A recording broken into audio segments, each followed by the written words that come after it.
Oke, selamat datang semuanya. Hari ini kita bakal ngejawab sebuah pertanyaan, yaitu persiapan untuk backend developer untuk bisa masuk perusahaan besar ya. Aku asumsikan teman-teman sudah ngerti-ngerti sedikit backend, terus mungkin sudah pernah kerja sebagai backend developer atau belum pernah kerja tapi pengen masuk jadi backend developer. Berikut aku ada 9 skill yang perlu kamu pahami biar kamu lebih pede ketika masuk di perusahaan-perusahaan besar gitu ya. Oke, kita mulai. Yang pertama tentu bahasa pemrograman ya. Kita bakal belajar bahasa pemrograman yang ditargetin aja. Di perusahaan yang teman-teman mau masuk itu di sana kebanyakan pakai bahasa apa gitu. Nah, di sini aku ada milihin sekitar 4 sebenarnya. 4 bahasa pemrograman yang ini sangat sering dipakai atau kebanyakan perusahaan-perusahaan di lokal maupun di luar negeri juga pada pakai ini. Yang pertama itu ya Go, kemudian Java, terus JavaScript atau TypeScript ya, Python, PHP, dan Ruby. Nah, itu adalah bahasa-bahasa yang sering dipakai di perusahaan-perusahaan besar sih. Terus, nah setelah teman-teman udah ngerti bahasa apa yang mau dipakai, teman-teman perlu belajar yang kedua, namanya tuh connection protocol gitu. Dalam kita membuat aplikasi backend, tentu kita bakal melayani banyak user, bisa nanti untuk ke tim data ya, terus bisa nanti untuk ke user, bisa nanti untuk ke tim lain yang dia bikin service lain ya. Kalau misalnya arsitekturnya itu pakai microservice. Nah, untuk itu kita perlu paham beberapa connection protocol karena setiap aplikasi nanti bakal memiliki kebutuhan yang beda. Misalnya kalau ya pada umumnya yang paling sering dipakai itu ya HTTP ya. Ada juga namanya WebRTC. Kalau teman-teman mau bikin video call, aplikasi video call itu pakai WebRTC. Ada juga RTMP kalau teman-teman mau bikin live streaming seperti TikTok, Bigo dan kawan-kawan gitu. Terus ada juga WebSocket kalau teman-teman mau bikin aplikasi yang real time yang biasanya untuk di game atau untuk aplikasi chat. Terus yang ketiga itu belajarlah web server.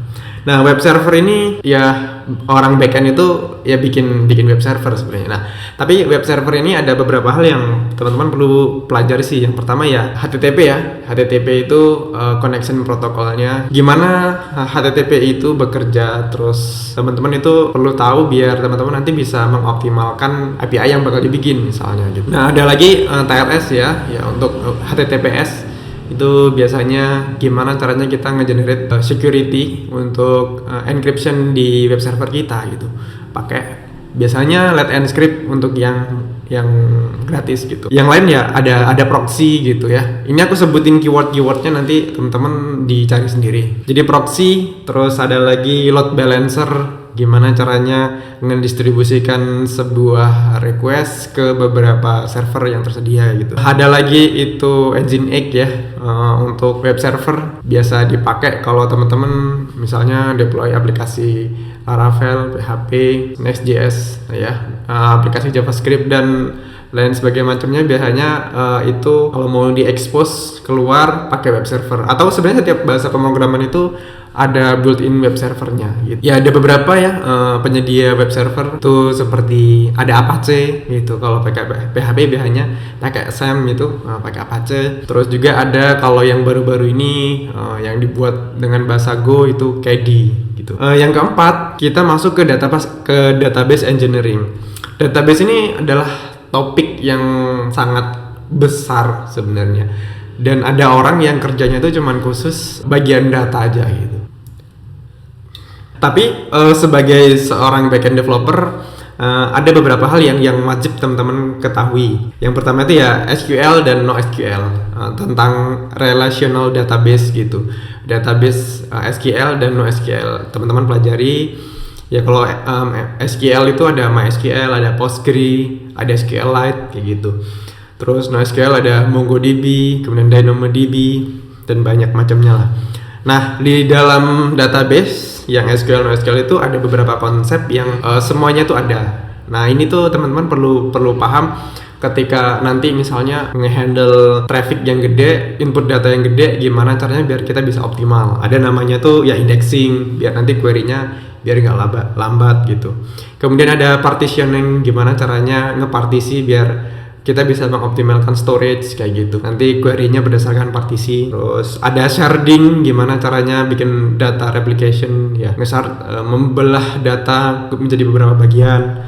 Ada juga ada concurrency control, gimana caranya teman-teman bikin connection pool dan tidak membebani database ketika trafficnya besar gitu. Replication, terus database engine. Kalau di MySQL itu ada InnoDB dan ada MariaDB yang pakai database engine-nya beda nanti. Nah, kapan harus milih database engine yang mana gitu. Terus ya best practice-nya gimana caranya kalau misalnya memilih tipe data ya. Kalau di database itu kan ada misalnya ada integer, ada string, ada varchar kayak gitu. Yang kelima itu messaging system. Nah, messaging system ini ada beberapa macam, aku sebutin 4 aja. Yang pertama tuh Kafka. Kafka ini yang termasuk yang paling besar penggunanya, paling besar kebanyakan itu pakai Kafka yang digunakan untuk ngirim data antar microservice kayak gitu. Ada juga RabbitMQ, juga lumayan besar. Intinya kalau pakai RabbitMQ jadi lebih murah. Terus ada PubSub yang kita tinggal pakai aja, kita nggak perlu setup servernya, itu paling enak banget, yang paling banyak dipakai juga, tapi ya lumayan costly, tapi tidak menghabiskan waktu kita karena kita urusin servernya. Ada lagi yang baru juga yang dibuat oleh Go, itu NSQ, ya itu juga bisa dicoba dipelajarin. Cuman kebanyakan di perusahaan lain itu ada 3 sih, ada PubSub, ada Kafka, dan juga RabbitMQ. Kalau yang NSQ jarang sih, atau juga ada Amazon SQS. Nah, yang keenam itu ada message format ya. Jadi message format ini gimana caranya kita ngirim data ke klien. Ya ada formatnya JSON gitu kan. Terus ada protokol buffer, ada juga XML itu. Teman-teman pelajari gimana sih formatnya ini, format data yang dipakai di JSON, kemudian di protokol buffer dan juga di XML gitu kan. Terus yang ketujuh itu security. Teman-teman zaman sekarang itu juga dengan semakin canggih teknologi, semakin mudah aplikasi kita bakal dihack sama orang. Nah, kita perlu melakukan ya pemahaman tentang security, gimana caranya melakukan encryption gitu. Ya beberapa keyword yang teman-teman perlu tahu yaitu TLS ya. Sekarang itu kalau nggak salah, kalau kita deploy web server, tambahin domain ke situ harus ditambahin minimal TLS ya, biar dia bisa HTTPS gitu.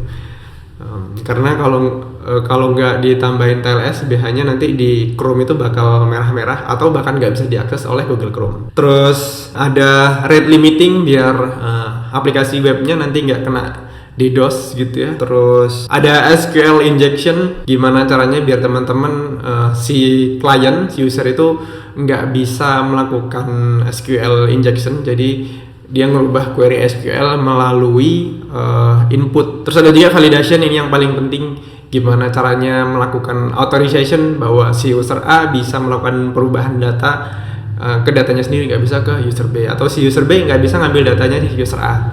Nah, itu validasi yang biasanya sering banget kita miss, yang akibatnya bisa bocorin data gitu. Itu perlu dipelajari, penting banget. Terus yang ke-8 tentunya API ya. Nah, API itu ada beberapa hal yang teman-teman perlu tahu. Yang pertama tuh ya REST API, GraphQL, ada juga gRPC, dan ya ini satu lagi API Gateway, biar teman-teman kalau menggunakan arsitektur microservice bisa mempermudah authorization gitu ya. Ya terkait dengan security. Konsepnya REST API itu gimana, GraphQL itu gimana, dan ada SOAP juga gitu. Tipe data yang mau dipilih apa, gRPC itu gimana, itu yang perlu teman-teman pelajari. Terus ini yang 9, yang terakhir yaitu web framework gitu. Nah, kalau teman-teman sudah bisa satu bahasa pemrograman, biasanya di dalam bahasa pemrograman itu ada macam-macam ya. Ada macam-macam web framework yang bisa kita pakai. Sebagai contoh, misalnya kalau di Go itu ada Gin, terus di PHP ada Laravel, di Python ada Django atau Flash, di JavaScript ada Nest.js, ada Express.js juga. Terus di Ruby mungkin ada Ruby on Rails. Biasanya nanti di setiap framework itu punya best practice yang tertentu. Nah, yang perlu teman-teman lakukan setelah memahami semua hal ini, 9 hal ini, teman-teman melakukan riset gitu. Jadi mau masuk perusahaan mana, atau kira-kira kebanyakan teman-teman itu nemuin di sekitar teman-teman, misalnya teman-teman yang punya teman kerja di company yang di lokal maupun di luar, itu mereka pada pakai apa gitu. Terus suka nggak sama teknologi itu? Kalau misalkan suka ya udah dipelajari gitu.